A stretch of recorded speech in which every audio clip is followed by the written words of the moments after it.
কালকে একজন কাস্টমার আসলেন এবং এই কাগজটা আমাকে ধরিয়ে দিলেন। এই কাগজটা তাকে কম্পিউটার কম্পোজ করে দিতে হবে। তো এই কাগজটাতে কি আছে, এখানে উপরে কিছু তথ্য দিতে হবে, নিচে বড় একটা টেবিল আছে, এই টেবিলের পাশে এইখানে ক্রাইটেরিয়া অনুযায়ী এখানে তার তথ্য ফিল আপ করতে হবে এবং নিচে কিছু তথ্য দিতে হবে। এই কাগজটাতে আপনারা দেখছেন অনেক বেশি নয়েজ আছে, এখানে লেখা ভাঙা আছে, অনেক লেখা অনেক বেশি বোল্ড আছে। তো সাধারণত এই ফরম্যাট অনুযায়ী আপনি যদি পুরোটাই কম্পোজ করে তারপর টাইপটা করে দেন তাহলে কিন্তু সেটা অনেক বেশি প্রফেশনাল হবে। এই কাজটা করতে গেলে সাধারণত আপনি যদি এটা টাইপ করে টেবিল তৈরি করে তারপর সাজিয়ে তারপর যদি তার তথ্য পূরণ করেন তাহলে মিনিমাম 25 মিনিট থেকে আধা ঘন্টা লাগার কথা, কিন্তু আমি এই কাজটা মাত্র 3 থেকে 4 মিনিটে করেছি। কিভাবে চলুন দেখিয়ে দিচ্ছি। ওকে, প্রথমে আমি কাগজটাকে স্ক্যান করে নিব, অথবা আপনারা ছবি তুলে কম্পিউটারে ঢুকিয়ে নেবেন। তো আমার স্ক্যান করা হয়ে যাওয়ার পরে আমি চলে গেলাম। চলে যাওয়ার পরে স্ক্যান করা হয়ে যাওয়ার পরে আমি কাগজটাকে চেক দিয়ে নেব। ওকে, ঠিক আছে। তো তারপর আমি যাব ব্রাউজারে। ব্রাউজারে যাওয়ার পরে কোনো লিঙ্কে নয়, কোনো অ্যাপসে নয়, সরাসরি চলে যাব যেখানে সার্চের পাশে এই দেখেন গুগল লেন্স। গুগল লেন্সে ক্লিক করার পরে এইখানে দেখেন লেখা আছে আপলোড এ ফাইল। ক্লিক করলাম, সিলেক্ট করলাম, কিছুই করা লাগবে না, জাস্ট ও আপলোড করার পরে ওর প্রসেসিং অনুযায়ী এখানে লেখা শো করবে। এই যে দেখুন সিলেক্ট টেক্সট, ক্লিক করব, নিচে কপি করলাম। তারপর চলে যাব চ্যাট জিপিটিতে। চ্যাট জিপিটিতে গিয়ে আমার যেহেতু আগে কপি করা ছিল, কন্ট্রোল ভি দিয়ে পেস্ট করলাম, শিফট প্লাস এন্টার একটা চাপ দিলে আপনার মাউসের কার্সরটা নিচে চলে আসবে। এখানে আমি কি লিখবো দেখুন,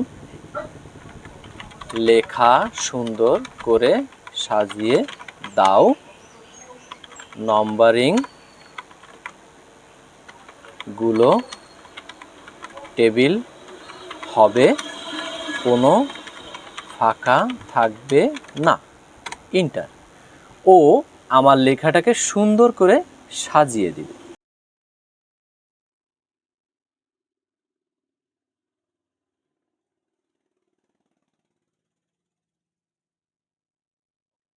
সাজানো শেষ হয়ে গেল। আমি এবার এখান থেকে আমার প্রয়োজনীয় অংশটুকু আমি নিয়ে কন্ট্রোল সি দিয়ে কপি করে নিলাম। এবার একটা কথা হচ্ছে, আমাদের সাধারণত ওয়েবে যে বাংলা ফন্টগুলো দেখি এটা হচ্ছে নির্মলা ইউআই, অর্থাৎ ইউনিকোড। ইউনিকোড কিন্তু অফিসিয়াল ফরম্যাটে এটা যেমন সুন্দর দেখায় না, তেমন অফিসিয়ালভাবে ওইভাবে গ্রহণ করা হয় না। তার ক্ষেত্রে কি করব, আমরা একটা ওয়েবসাইটে যাব। ওয়েবসাইটটার নাম নাই, কোনো নাম নাই, শুধু আপনারা একটু লিখলেই সেই ওয়েবসাইটটা খুঁজে পাবেন। কি লিখবেন, ইউনিকোড টু বিজয় দিলাম। প্রথমে দেখুন বাংলা প্লাস নামে একটা ওয়েবসাইট আসতেছে। তো বাংলা প্লাস ওয়েবসাইটে গেলাম, আমার লেখাটা আগে থেকে কপি করা ছিল। আমি এই পাশে দেখেন লেখা আছে ইউনিকোড, এ পাশে আছে বিজয়। আমি ইউনিকোডের এখানে পেস্ট করলাম, কন্ট্রোল ভি দিয়ে পেস্ট করলাম। বিজয়তে ক্লিক করব, আমার বিজয়ের অফিসিয়াল ফন্ট চলে আসলো। এখান থেকে কপি করব, কপি করার পরে এইবার চলে আসলাম মাইক্রোসফট ওয়ার্ডে। আসলাম, আগে থেকে কপি করা ছিল, আমি কন্ট্রোল ভি দিয়ে পেস্ট করলাম। পরে এখানে এবড়ো থেবড়ো কবিরাজের তাবিজে যে ভাষা থাকে সেই ভাষা হয়ে গেছে। ভয় পাওয়ার কারণে কন্ট্রোল এ অল সিলেক্ট করলাম, করার পরে এইখানে এসে ভাষাটা চেঞ্জ করে আমি সুতনি এমজি, এই সুতনি এমজিটা সিলেক্ট করে দিলাম, বাংলা হয়ে গেল। বাংলা হয়ে যাওয়ার পরে এবার আমার মেইন যে ভয়েরটা কারণ ছিল টেবিলটা করব। জাস্ট 2টা ক্লিকে আমি টেবিলটা করে নিচ্ছি। দেখুন আমি এইটা মার্ক করলাম, মার্ক করার পরে ইনসার্ট টেবিল, এইখানে দেখেন লেখা আছে কনভার্ট টেক্সট টু টেবিল। আমি এইখানে ক্লিক করলাম, কিছুই করার দরকার নাই, এইখানে জাস্ট ওকে করলাম। আমার লেখাগুলো অটোমেটিক্যালি টেবিলে চলে আসলো। কিন্তু এইখানে দেখেন একটা রো আছে, এখানে টেবিলের ফরম্যাটটা ঠিক নেই। কেন ফরম্যাট ঠিক নেই, এখানে দেখেন, এইখানে এই মোট 3টা কলাম রো, এটাতে কি বলে, এটা 3টা রো এবং বাকিগুলো কলম। আমি এখানে গেলাম, ডক্সে গেলাম, মার্ক করলাম, ডান বাটনে ক্লিক করলে, মাউসের ডান বাটন ক্লিক করে ইনসার্টে গিয়ে এইটাতে ক্লিক করে আমি এ পাশে আরেকটা নিব। আবার মার্ক করলাম, আবার ইনসার্টে যেয়ে এবার বাম পাশে আরেকটা নিলাম।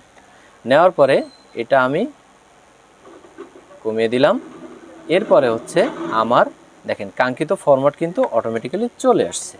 এইখানে আপনি নাম্বারিংগুলো করে নিলেন, আর এই লেখাগুলোর আপনার কিছুটা ফরম্যাটের চেঞ্জ আছে। যেমন এখানে আপনার 2 থেকে 8 পর্যন্ত আপনার একটা কলামের ভিতরে আছে, বাকিগুলো এইভাবে আপনি ধরে ধরে সাজিয়ে নেবেন। এটা শেষ করতে আপনার সর্বোচ্চ গেলে 1 মিনিটের বেশি সময় লাগার কথা না। তো আমার মিনিমাম একটা ফরম্যাটে চলে আসলে এই ফরম্যাটটা আমার রেডি করতে আমার এখন পর্যন্ত 5 মিনিট সময় লাগছে। তো এভাবে আপনারা কিন্তু যে কোনো এই ধরনের ক্রিটিক্যাল যে টেবিলগুলো কাস্টমার এসে ঝপত করে ধরায় দেয় যে আমাকে এই অনুযায়ী কম্পোজিং করে দাও, তো এইটা আপনি আধা ঘন্টার কাজ কিন্তু 4 থেকে 5 মিনিটে করে ফেলতে পারবেন। আমি এখানে আমার যে ক্লায়েন্টের কাজ করছি, এই যে দেখেন এখানে পুরোটাই ফিল আপ করা আছে এবং সুন্দরভাবে অফিসিয়ালভাবে ফরম্যাটে রেডি করা হয়ে গেছে। এবার কিছু কমন কথা বলি। কথাটা হচ্ছে আপনি সাধারণত সবসময়ের জন্য এই ধরনের কাজ শেষ করার পরে একটি ড্রাফট কপি প্রিন্ট করবেন। প্রিন্ট করার পরে অবশ্যই কাস্টমারকে দিবেন, ঠিক যেমন আমার সিসি ক্যামেরাতে রেকর্ডকৃত আমি কালকে যেমন আমার ক্লায়েন্টকে দিয়েছিলাম। তারপরে তাকে বলবেন যে এই ফাইলটা আপনি সুন্দরভাবে সকল তথ্য ঠিক আছে কিনা আপনি দেখুন। দেখার পরে দেখবেন সে কিছু ভুল ধরাইয়া দেবে। ভুল ধরাই দেওয়ার পরে সেগুলো খুব সহজে এখানে ফিল আপ করবেন। ফিল আপ করার পরে তাকে যখন দিবেন অবশ্যই সে খুশি হবে। অবশ্যই প্রথম কাজের শুরুতেই আপনি এই ফাইলটা প্রথমেই সেভ করে নেবেন। তারপরে প্রত্যেকটা তথ্য পূরণ করার সাথে সাথে আপনি সেগুলো অটো সেভ করে নেবেন। অটো সেভ করলে তাহলে আপনার এই কাজের কোনো ভোগান্তি হবে না, আপনার ক্লায়েন্ট খুশি থাকবে, আর আপনি সহজে ওই ক্লায়েন্টের কাছ থেকে, আপনি যদি অফিসিয়াল কাজ করে থাকেন অথবা আপনার যদি একটা দোকান থাকে যেখানে আপনি অনলাইনের কাজ, টাইপিংয়ের কাজ, এডিটিংয়ের কাজ সব কিছু করে থাকেন, তাহলে শুধু এই ভিডিওটা না, এই চ্যানেলটা আপনার জন্য। সাবস্ক্রাইব করুন, কাজে দেবেন। ভালো থাকবেন। টাটা।